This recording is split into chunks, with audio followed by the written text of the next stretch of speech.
Right now I'm standing in the Bonorong Wildlife Sanctuary, and I'm pleased to stand next to the owner and the director of this famous place, and I'd like to ask you a few questions. How did you come up with this idea? How did it start? Look, Bonorong's been here since 1981, so it's actually older than I am, but it started as I guess more of a little petting place. There were a couple of people that had some animals they were raising and started charging people to come and meet them, but to sort of convert it into a sanctuary was always my dream with the place, and to fund a rescue service, because we'd never had one, a major one in Tasmania's history. So it's sort of become, I guess, a facility where we try to fill the gaps for wildlife when they need it. Do you get a lot of damaged or injured animals coming here? Yeah, look, unfortunately, as Tasmania grows, we do encounter more and more wildlife, and you know, we live in a place, and we're so lucky to live in a place that is just so abundant with animals. But what that means is they're living in our backyards, you know, and so that means vehicles, dogs, cats, fences. So look, unfortunately, there are 7,000 to 8,000 animals that we deal with every single year, but that number is growing every single year.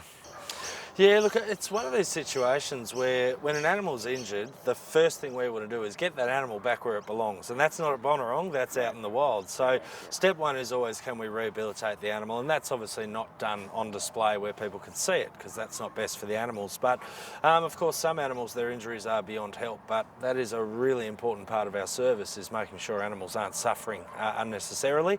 But you'll get the odd one that might have injuries where it can't survive in the wild, but it can survive here. So, for example, we have an echidna with only 3 legs. So this young fella was attacked by a dog, so wouldn't survive in the wild but can here.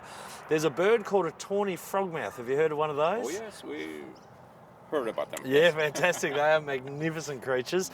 So we've got 7 here that are all blind in one eye. So they can't hunt in the wild, but they can fly and live a happy life here.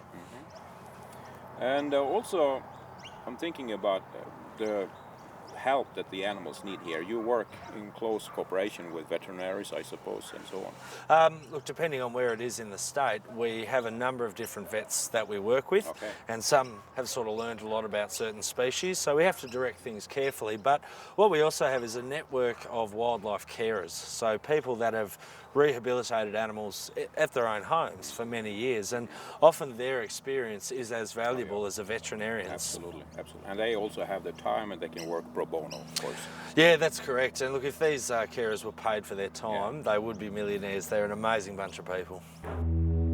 The issues that we're facing in Tasmania with our wildlife are the same as issues that we have all over the world. So look, I really encourage anyone, everyone, whenever you're travelling or even just in your own backyard, analyse what you can do. Just the few small little things you can do to live better with wildlife. You know, we are simply one animal on a planet, but we are the one animal that can make it or can break it.